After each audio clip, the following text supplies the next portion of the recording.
joining us for today's media availability with Austin FC head coach Josh Wolff. I see one hand raised so far, and that's Chris Bills, followed by Phil West and Mark Turner. Go ahead, Chris.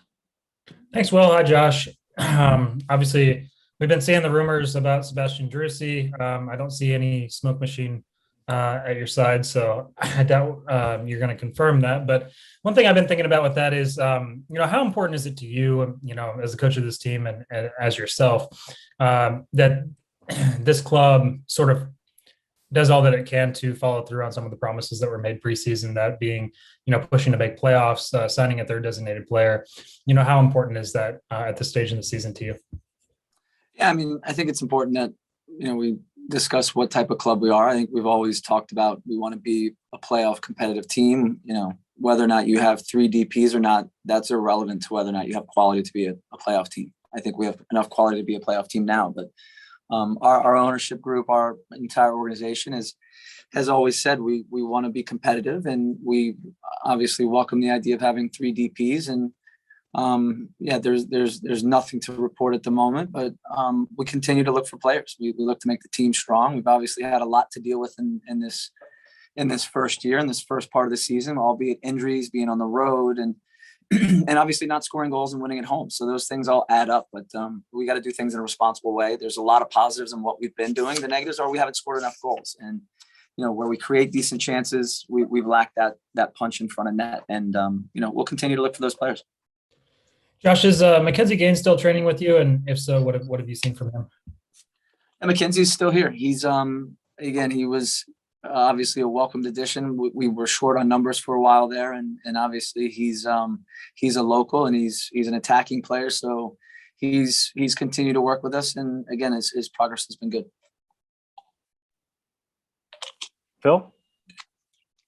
Yes, things were a little rough in that press conference on Thursday. You had talked about the team not executing the plan, and Diego seemed to agree with that and talked about the importance of holding the locker room. So I'm just wondering, kind of based on that, what have you learned, and how is the mood and how is the mentality heading into the Colorado match? No, I think it's a learning process for all of us. Again, we work on things throughout the week. We have a little extra time to work on that. And I expressed to the guys that was the disappointing part. Our whole idea of what we wanted to do against Seattle, which was a low block team. They don't give up many chances. They don't give up many goals. So you're going to have to execute things in a real precise, aggressive manner in and around goal. And our running behind the line didn't exist. And we worked on positioning and those types of movements leading up to that game. And, we even showed video of how it worked and how well it worked. So when that first half, guys kind of went on their own accord, when Diego and Tomas don't get accessed in pockets because they have a flat line of 4, it's also about playing behind the lines, running behind the line, causing Seattle problems in different ways. It maybe isn't as aesthetically pleasing, but that's what a 5-4-1 looks like. It's difficult to break down, but you have the responsibility, if it's compact lines, to go around it or to go over it. And we went around it plenty and moved them, but you also have to go over it. And that requires guys from those positions, Tomas and Diego in particular, our wingers in particular, running behind the line. And we didn't have that. And again, that causes you to now have to, again, circulate. And it's learning. Again, these guys, you work on certain things, and the team has a little different setup in the context of the game, what players on the field can understand what's happening and what's needed.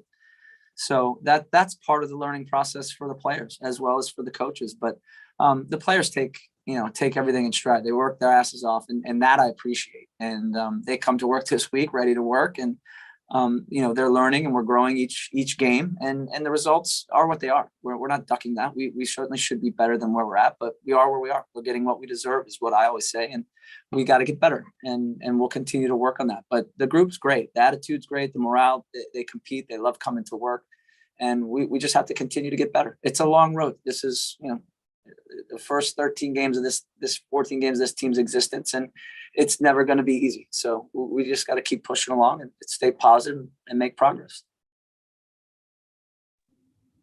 Mark? Hey, Coach. Good afternoon. Couple of quick questions for you. You talk about learning. Obviously, you're on the sidelines in the Seattle game alongside a coach with some good MLS experience. I wondered, in that close proximity, what were you able to learn from Brian Schmetzer and kind of the way he set up his team to get a result at Q2. And then I'm wondering how you can bottle the lightning that was the game versus Portland Timbers. What happened that day that you're eager to replicate moving forwards? Yeah, again, I mean, Seattle has a way they play. They 5-3-2, 5-4-1. At home, they're a little more aggressive. On the road, they were sitting back, they were sitting low. So, I think it was an interesting posture for us to have to face. And knowing Brian Schmetzer and the success that club has had, and that organization has had, you give him credit. He put out some guys again that you knew were going to work really hard. They maybe they didn't have as many offensive weapons as they typically do from the start of the game, but they were focused on making sure we didn't score, and they didn't give up a lot of goals in the first 13 games that they've played. So that's sitting in a posture that suits them. And for us, it's about, again, finding out the right ways to break that down. And on the field, what's that look like, and what's the personnel's decisions and the actions of the players on the field. But I think Brian did a good job setting his team up to again get to a point in that game where they could bring in some of their horses and now maybe make a little bit more of a run at it. But they were never really threatening. They had a couple transitions where they're shooting from well outside the 6. The angle's not great, and they had one where it was like a triple deflection and it fell to them inside the box that Brad had to save. But they certainly didn't build up. They certainly didn't do much that caused us harm, except a couple transitions. But they played for transition, they played for set pieces, and they sat low and made it difficult. And give them credit; they won the game that way, and it was tough for us to break down. But again, we learn from that, and we'll be better for it in the future when we play against teams like that in the near future. And so, how do you replicate, like I said, the Timbers game? What did you see in that game that you feel like you can? Yeah, I think. No, I mean the part about that. I mean, you have more of your guys at at full speed, at strength. Danny Pereira was in there. He gives us a different dimension as a midfielder. He's turning in pockets. He's dribbling and addressing midfield lines. He's brave. He's going against Williamson and Chara and doesn't bat an eye. And he has real quality. And that also puts Diego in a much better position where he's playing in half spaces. He's closer to goal. And then you get guys like, Cecilio and Diego and Tomas, a little bit better positions. And long-term, Cecilio and Diego will probably be wingers that play inside, but also run behind the line. And, when we have a full team and we have a forward that allows us to get, a little bit more of our normal positioning for these players, I think that will be helpful. But against Portland, again, we played with tempo and urgency. The positional game was extremely good, and we had good mobility through lines. But it's also the personnel that's on the field that allows you to do that. So when we don't have all those guys there, we got to find other ways to play and try to find other solutions. So that's an ongoing journey as a coach and as a team. Go to Mike Craven.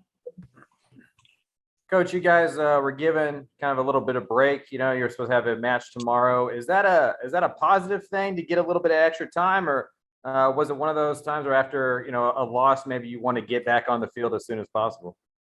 Well, we're constantly working, so to get back on the field for me is part of the job. And the results haven't been there. We got to continue to work in an efficient manner, and certainly get guys healthy and be prepared for the next game. Whether they're going to come fast, they're going to come really quickly here over the next 2 months. So everyone is needed, and we work on different aspects of the game, different phases of the game. And we had a little bit of a break because we moved a game, but it's nothing terribly significant. So now we get a little bit of a rest tomorrow where guys are off, and then we'll train again Thursday, Friday. And Colorado's a good team. Again, the teams in the West have been very good. A lot of good teams, a lot of good coaches, and a lot of different ways of playing. So we hope to be fresh and healthy and ready to go. And then what are the challenges of playing a team a second time? You've done it a couple of times now. I guess, what have you seen from your team in the second performance, maybe opposed to the first one? Yeah, it's a good question. I think, we played a couple of Kansas City and LA, obviously Seattle. So I think you have some of our newer players and guys that are new to the league have a more understanding of what the opponent looks like, what the individuals look like, what the tempo can look like. So there is some familiarity there. And I think there's some nuances that Colorado has certainly changed. They're missing some players due to the Gold Cup and some injuries or suspensions. So, I think again, it'll be a very competitive game as it was in the first game. And again, we'll be the home team. It'll be on us to dictate the tempo and certainly establish the way that we want to play. And and again, try to create chances. What I've seen with our group is when we score a goal, there's a real hunger and desire to go get another goal. When we don't get that first goal, there seems to be a little apprehension and a bit of anxiety or timidness. And then it's just finding, again, more calm and clarity as to what we're trying to achieve. But it'll be a good challenge. They're well coached and they're a good team. Let's go to John Lupo. Josh, just to follow up on what Mike said a little bit about the long break in between the Seattle game and this game against Colorado, is there anything specific that you key on? Maybe as you're playing them a second time, you look at tape of the first game, even though there are some players that aren't there for them because of the Gold Cup. Is there something maybe you focus on more in training? What do you think is the biggest key to get the team ready when you have such a long break like this? Yeah, I think there's lots of things that we have to continue to work on and get better at. We've worked on a number of things. And, obviously we work a lot on finishing attacks. There's also, build up with different structures to again understand what it may look like if you're playing against whatever structure Colorado's in. Is it 4-2-3-1, 4-1-4-1, 4-4-2?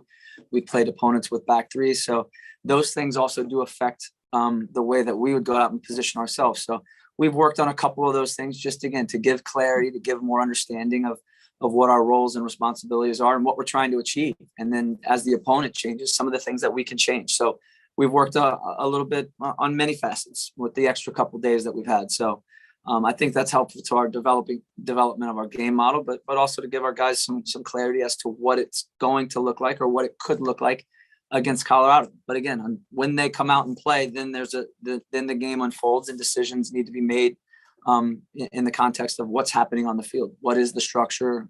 Who are the players that are taking part in the actions, and for us, that's what we're looking for as coaches as well. How do we need to make adjustments, or is what we're doing working?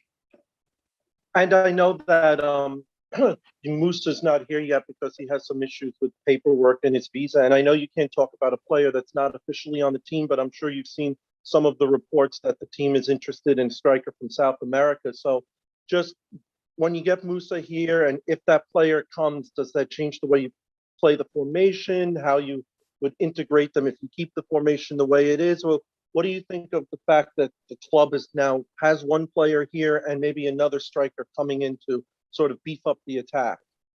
Yeah, I think we're in a difficult spot where both our forwards were hurt. We've had a couple players that have also had season-ending injuries. So we've added Musa, and that's a player that we can talk about because he's on a roster. Anyone else, it's difficult to speculate on anything, and that just wouldn't be proper on our side. So Musa, we look forward to getting here, and again, we'll have a striker, so that will also bring a little bit more clarity to how Cecilio can play out wide. Diego can play as a 10, or he can play out wide and play in half spaces.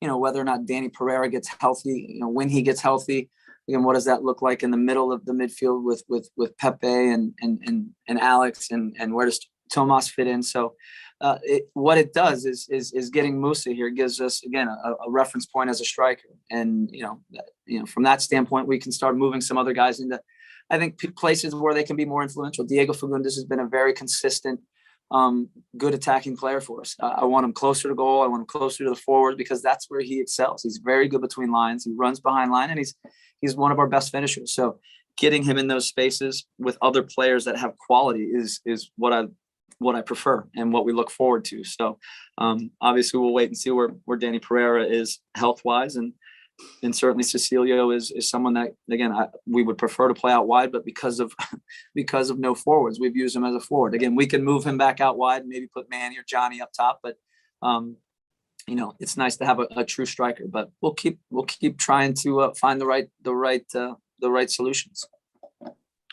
We have time for two more.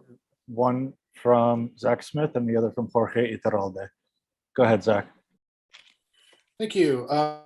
Hey, Coach. So when you were an assistant in Columbus, I know you missed the playoffs in 2016, but then kind of built a club that even if you left, won MLS Cup, and that core has still kind of been dominant in Major League Soccer. Do you see any similarities with what you and Greg built in Columbus with what you're kind of building here? Does that make sense at all? I mean, the question makes sense. I mean, it's hard for me to say that there's similarities. Obviously, we started from nothing and we had to build a team. And I think what you realize when you build a team, you hope you get majority of it right, but you also have to be realistic. There may be things in there that you don't get right. So, right now we lost both our forwards. We've had a number of injuries that set back. But we tried to build it in a responsible way. And you also know there's a certain amount of internationals that you can bring in.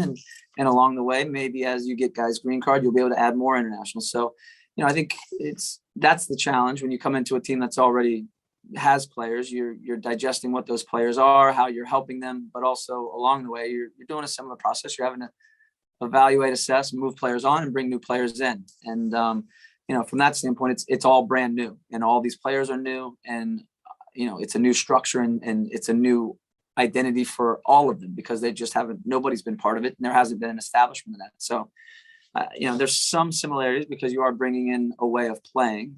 It is different because we're bringing in all new players. So that's, you're not really sure of what that looks like until you get them on the field.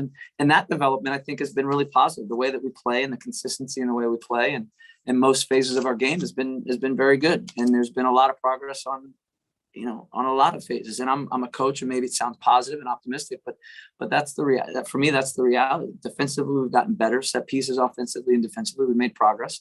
And we've had a number of players where we've moved around. We've certainly changed structure at times, but there's a lot of fluidity and good understanding of what we're trying to do. We have to clean up the final third. We have to be better in front of goal. Some of that's adding quality, and some of that's just helping players that are in those positions with decision-making, execution, and precision. And, we'll continue to work at it.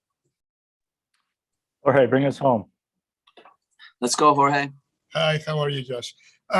You're talking about the progress, and basically, at the beginning, you said and you mentioned that you guys got the results that you deserve. But my question basically is, after against Seattle Sounders, when Seattle scored, the possession was 76, almost 76 to 24. What crossed your mind on that at that particular moment? Well, I mean, again, the ball is the ball, but you have to threaten the line. We have offensive principles that we constantly talk about so that we have coordinated ideas, coordinated movements. And in this game, we clearly lost sight of running behind the line. We have center mids and center backs with time on the ball in position to play balls behind the line. And we're not doing that. Part of that is the wingers and the attacking mids need to run behind lines. The center backs and center mids need to look for those opportunities. And when we did that, when we created overloads and we recirculated and we played behind, Cecilio has a very good chance. Diego gets a very good chance in the second half. So those are the opportunities that we should have just been probing more and trying more throughout the first half. And, that was the difficult part. The first half, we didn't do those things, and we didn't stretch and stress the opponent at all. And it was a bit of a wasted 45. And that's what we came in and talked about and tried to make, just, again, make that relevant to the players and now go back out and try to execute some of those things. And it generated some opportunities, but the ball is the ball. You have to threaten and question the opponent more. And a lot of that has to do with running behind the line, make them defend spaces, even though it's small spaces, you can still get in there, whether it's in wide areas or balls from central behind the line. And, we talked about it afterwards. Again, for the players, they see it really clearly when we review it. And for us as coaches, it's things that we can digest quicker and now get them more in a mindset the second half to really probe for it, really challenge the opponent on those things. And it's, again, you're either going to get the rewards of getting behind the line or you're competing for second balls that are now in the penalty box. It's not aesthetically pleasing, but that's what you have to do against a 5-4-1. That's what you have to do against a team that has 10 guys behind the ball within 40 yards of their goal. It's not easy, but that's what you have to do. Do you think the opponents are studying very close to your tactics? I think different teams will certainly. That's the great thing about our league. I think there's a lot of different coaches. There's a lot of different styles that we face. And Seattle has consistently this year played a 5-3-2, a 5-4-1. At home, they're much more aggressive with their pressing higher up the field. They're certainly more aggressive on that side of it, goal kicks and building pressure. They played a game in Minnesota that was very hot. They played a lot of young guys, so they certainly brought a group in that was going to work tirelessly together, stay very connected and compact. And that was evident pretty much straight away. And for us, again, it's players on the field digesting how are we going to now navigate a 5-4-1. You know, the movements out wide to get behind the line in order to move the opponent, but ultimately, how are we going to threaten goal? How are we going to stress their back line? And you know, it's a learning process for the players, and I say it for the coaches. But those are the things when we talk about the way we want to play and having real clear offensive principles. It was just really missing. When we have time on the ball and we're that close to their lines and they're not pressing us, we got to run behind the line. It causes problems when you have players arriving behind the line and then now in position to compete for second balls. And that was lacking. But again, that's, you know, something we've talked about, and I think we'll be better for it. We just weren't able to get it done in this game. And there were chances there. We again, Alex had a very good chance. Diego had a good chance. Cecilio had a good chance. Headers from inside the 6, you'd like to think you're going to score. So those were opportunities missed. And until we scored, they're not going to change. So. Thank you, Josh. You bet. Oh, we do have one more in stoppage time from Mike Nice. Craven. Hey, Coach, before you get out of here, can you give us your thoughts on just the U.S. men's national team being here and just like what that means for you personally to be kind of back around those guys you spend so much time with? It was great. They were out here training today, and it's incredible to see them. It's incredible to see that group, the staff, the togetherness that they have in its totality. And it's a big group, and it takes an army to do what they're doing. But you can see how, you know, what it means to have an environment and a culture and everybody pulling in the same direction, because they're under pressure. They're under pressure from media. They're under pressure from, you know, just the pressure of being an athlete and now playing in a tournament. So the pressure of fans, and they stay together and they keep working and they stick to their process. And again, they're utilizing a number of players, getting great experience, but also playing against very difficult opponents. And, you know, that's the challenge. And what you like to see is how committed they are. The guys that are in recovery today are very lively and jovial, and the guys that are competing and training have a real intensity. But above it all, they're very together, and they're very committed to what they're doing. And I got great relationships with a lot of those players, and certainly most of that staff. And it was great for our players and our staff to see that. It's to me, that's invigorating. There's a lot of things that you can look at and see that they do it right, and that's a positive. And again, there's always everyone else's opinion, but I've been inside that and know what it looks like, and they do a hell of a job. And you know, I think we as the soccer community are always proud of what U.S. soccer is about, but what they're doing now on the field and how we're developing players and what it looks like in big events. I think there's a lot of credit that goes to that staff and all those players that make up that team right now. And we look forward to watching this game. Hopefully some of our players will be able to see this game against Qatar, who is a very good team. And it'll be good to see, again, compete for a semifinal and try to be in position to win another Gold Cup. Great. Thank